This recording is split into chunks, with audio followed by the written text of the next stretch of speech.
Welcome to Trust Leaks, the show that uncovers the hidden cracks quietly costing you clients, credibility, and cash. I'm your host, Sandra Martini, business strategist and founder of the Get It Done Right community. Each week, we'll shine a light on the small mistakes that erode trust, and I'll share practical fixes you can implement right away to build stronger relationships, keep clients longer, and grow with integrity. For today's episode, most businesses think that they have a retention problem. What they actually have, however, is a trust gap, that space between traction and long-term success. Leads are coming in, clients are saying yes, work is being delivered or fulfilled, and yet engagement fades. Renewals hesitate, and referrals just don't happen. It's not a marketing issue. It's not a metrics issue. This is a trust issue, and it usually starts in the quiet middle, after the sale, but before real confidence is built. So today we're talking about where trust quietly breaks down between traction and retention, and why success, client success specifically, is never automatic. All right, let's jump in with today's episode, From Traction to Retention, where trust quietly breaks. The traction trap, what exactly is that?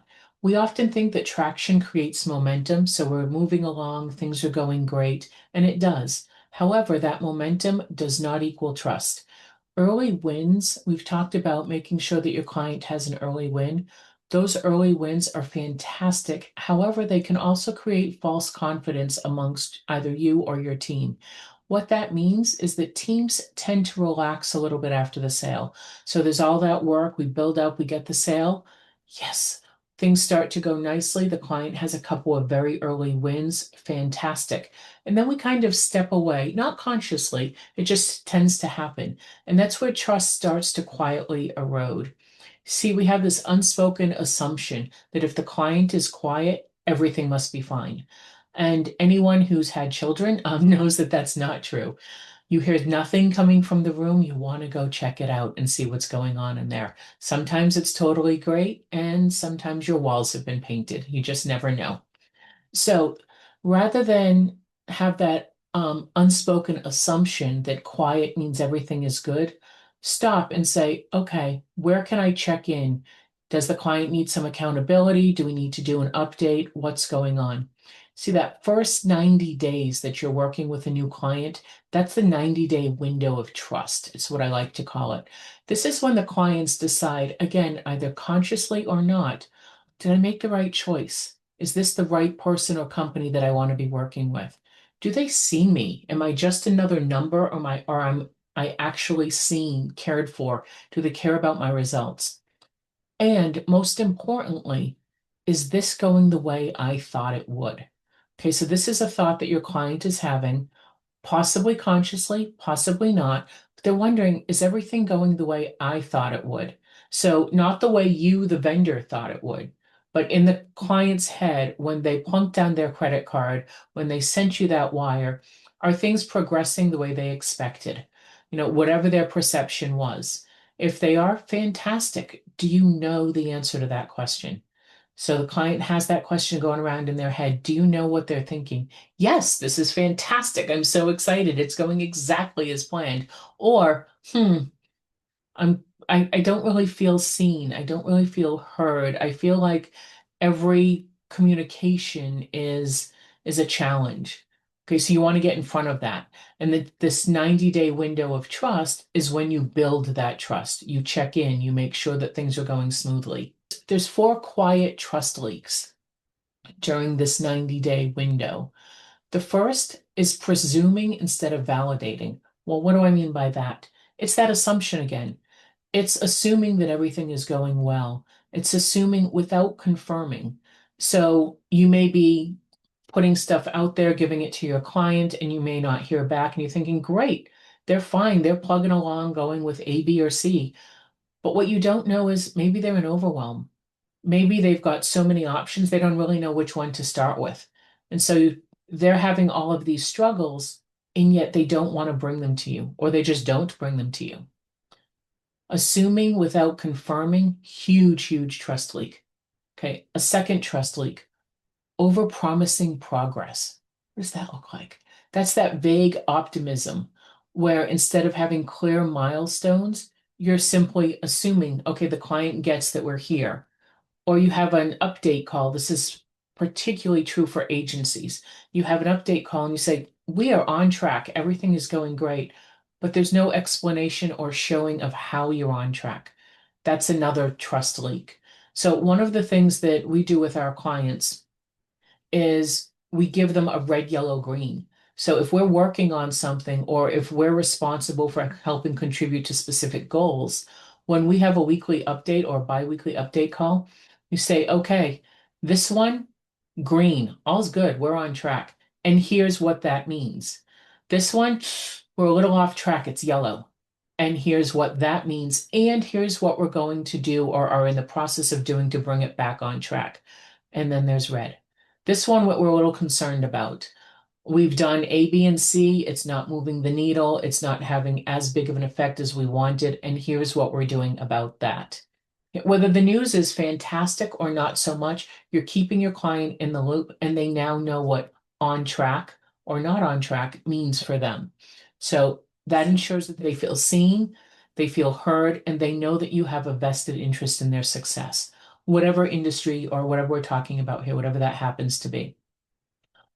Number three, treating success is automatic. So a lot of businesses will make the assumption, hey, the client purchased X. We delivered X. All is good. Client success it's an active practice. It's not a byproduct of delivery or fulfillment of a program or product that you deliver. Now, that can look different ways. Are you doing something hands-on, implementation, collaboration, team? That looks very different than if it's, say, a self-study course. But you want to set the expectations early and upfront for what it is. What is client success? Not only to your team, but to the client. What does success look like? For a self-study, it could be as simple as they go through the course, they check all the boxes, they take all the quizzes, they get scores of X or higher. Okay, that's not particularly results oriented, and maybe it doesn't need to be. If you're doing a different type of engagement, well, maybe client success is a decrease in churn, or an increase in retention, or a profit increase, or a lower cost of acquisition. So you need to know what it is, and the client needs to know what it is. One of the things that I like is we have two levels of success, one with the client and one internally. Internally is typically higher than what we talk with about the client about. Okay, so that's trust leak number three here. Treating client success as automatic. Just because work is done doesn't mean the end result is successful for the client. Okay, trust leak number four, missing handoff moments. So we talked in episode 5 of Trust Leaks about clients focusing on transitions. They experience transitions while businesses think fulfillment and delivery. This is where this comes into play. So a handoff moment is a transition. We have a conversation. This is the project. This is what we're going to be working on. Who does what? Who is responsible for what? How do they know they're responsible? Is what Susie is responsible for, does that depend on what Jane does? Does what Jane does depend on what Joe does? Does everybody know their roles? Does everybody know that if Joe gets behind on something that it affects Jane and then it affects Susie downstream? Do people understand? So we want to make sure everybody is fully aware of what these handoffs are, where they take place, who's responsible, and in what time frames. You see, when you're thinking about retention and traction, you want a slight little reframe here. Growth for your business isn't necessarily the goal. Client success is. If you take care of client success, growth takes care of itself.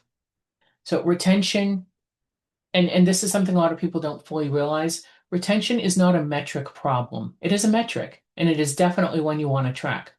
For example, our Get It Done Right community, retention, the average client stays over 9 years. That's an amazing metric, one, to know, and two, to have. I'm incredibly grateful for that metric. And it doesn't happen by accident.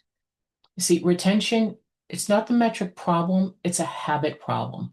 What are you doing to ensure that your clients stay with you?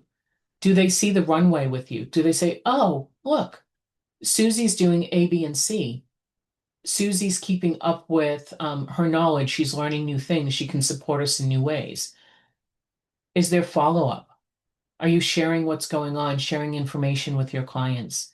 Are you validating the work that you're doing with them and the work that they're doing on their own?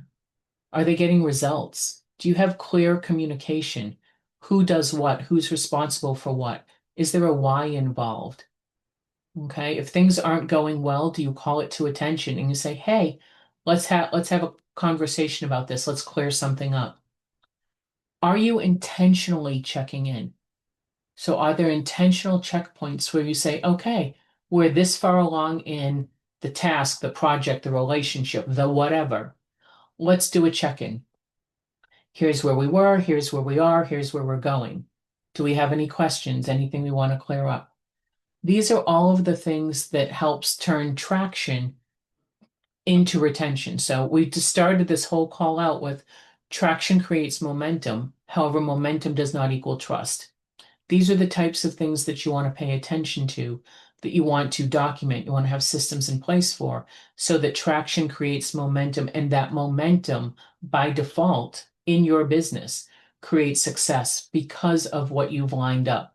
It creates long-term retention because of the things that you've set up, because of the practices and the habits that you have. I've mentioned on a previous episode that I don't shut down my office until I have done one thing towards the future of my business. Now, that could look like any number of things. It could be a phone call, it could be a quick video to someone, it could be a note card. I actually have one today that's going out. So it could look like any number of different things. And as of this recording, I've been in business for 21 profitable years. And that is what I would put part of the success for, a big part of it. If you're chasing growth and struggling with retention, the answer usually isn't more leads, it's tighter trust. Retention isn't earned at renewal, it's earned in that quiet middle, as we've discussed, through small, client-centric habits that make people feel seen, supported, and confident that they made the right decision. Trust doesn't break loudly, it leaks quietly. And when you protect it early, growth takes care of itself. Thanks for joining me on today's episode of Trust Leaks. If you found value in what we covered, please follow or subscribe so you never miss an episode. And if you'd like to dig deeper into sealing the cracks of your own business, head over to themartiniway.com for more resources and support. Until next time, remember every detail matters when it comes to building trust.